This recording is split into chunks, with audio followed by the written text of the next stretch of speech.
All right, this has been a very difficult time for all of us in America. We know this pandemic has led to massive economic losses and disruptions to your daily life, all of our daily lives.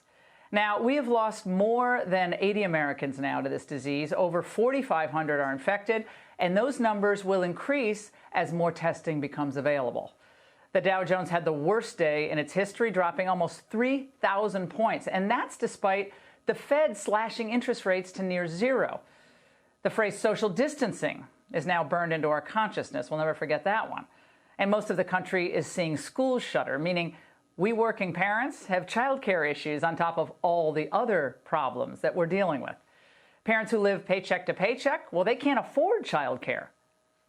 So is this the new normal until the height of the summer? We'll see what happens, but they think August, could be July, could be longer than that.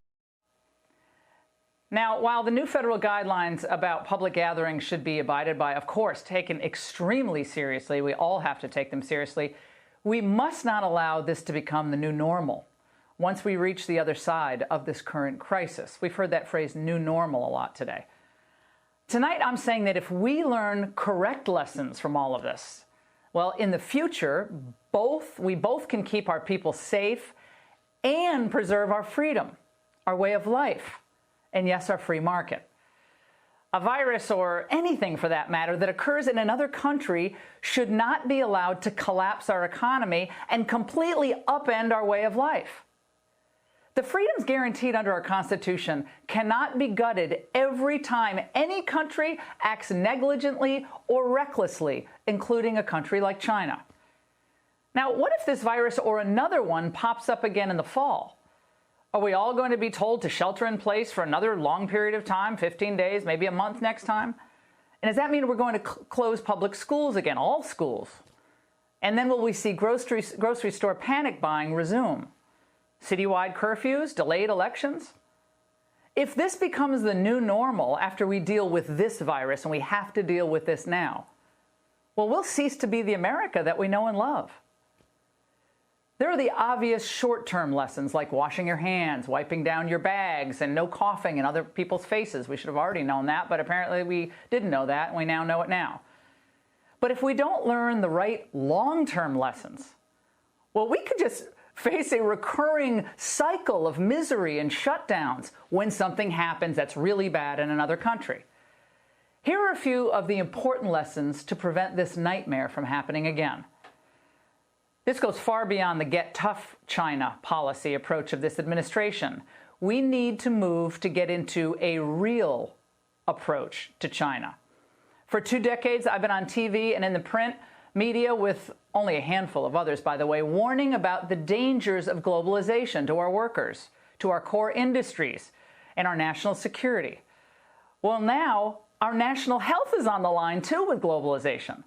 Well, what did they call us back then? They called us isolationists. I say it's better to be called an isolationist than to be forced to isolate at home. Last week, Chinese officials hinted that they could cut off all antibiotics to the United States. Last week, European countries began banning exports of key medical supplies used to combat COVID-19. Smart nations know in emergencies that they need to protect their own first. The Chinese people live under an evil regime, and it seeks world domination. We cannot and should not trade away our lives and our livelihood in reliance on them. So that means we have to do whatever it takes to bring back our manufacturing of medicines, drugs, and other key technologies to the United States of America. Made in America, you bet. My mom used to say it. We need more made in America back in the 1970s, and boy, do we need that kind of wisdom and common sense now. And that means some medical supplies, too, that we see in short supply here in the United States. We have to beg other countries for them. It's ridiculous. Thankfully, the Trump administration seems to be taking this lesson to heart. The president personally asked me to move quickly on this issue. The VA, HHS, and the Department of Defense buy a ton of medicines, medical supplies, and equipment. We need to have them buy that from American producers on American soil. When someone says, but prices for the goods are going to go up if we bring all this manufacturing back, remind them about the trillions that have been wiped out just in the last 2 weeks because of the coronavirus. It's a huge, huge series of losses for American families and American business. Lesson number 2. We can no longer allow the rabid left in America or greedy businesses in the business community to run our border and immigration policy. Today, reporters were asking questions about when are we going to, shut the northern border? What are we going to do with Canada? Even Guatemala and Mexico are seeing why border enforcement and border health screenings are really important now. The wisdom of Trump. People are kind of catching on. Now, when we did angle segments over the last 2 years about the rise of TB and other diseases coming across our southern border, we were vilified, as were others, as anti-immigrant. That criticism was a vicious lie. We were being pro-American, just like everyone who's urging strong action now on foreign entries coming into the United States. They're worried about America. So were we. Well, everyone except Joe Biden, that is. In the first 100 days of my administration, no one will be deported at all. With that answer last night, how can anyone think that Biden would be tougher than Trump in instituting strong measures against COVID-19? Lesson number 3. Health screenings must be instituted at all U.S. entry points. A good friend texted me last night who was traveling from Kyrgyzstan trying to get back into the United States, and this was his text. Screening before U.S. flights is very long but ridiculous. They didn't ask any questions or check temp. In Kyrgyzstan, they checked temperature on the plane with thermovisor, then again at the airport. Well, apparently we've improved and are beefing up screenings to some extent. But this has to be done at least from China and Europe now on a permanent basis going forward. I was thinking about it this way. If we can do facial recognition to catch terrorists and other criminals trying to come through our ports of entry now, which we can, surely we can screen at least somewhat for disease and illness going forward. Again, so we don't go through what we're going through right now again. America without technology, someone reminded me of this today, without any technology, we had common sense at the beginning of the last century. Remember coming through Ellis Island? We had people completely separated from the American population until it was assured that they weren't going to bring disease into the United States in the early 1900s. We did it then. We can figure out a way to do it efficiently now. I say all of this tonight, not because I want to point fingers or rehash. No.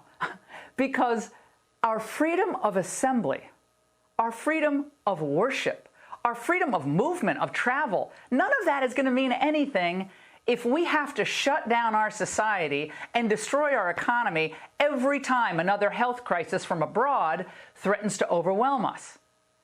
So we have to be thinking not only how to get through the immediate crisis, which the Trump team is doing, and they're doing a great job of now at this point.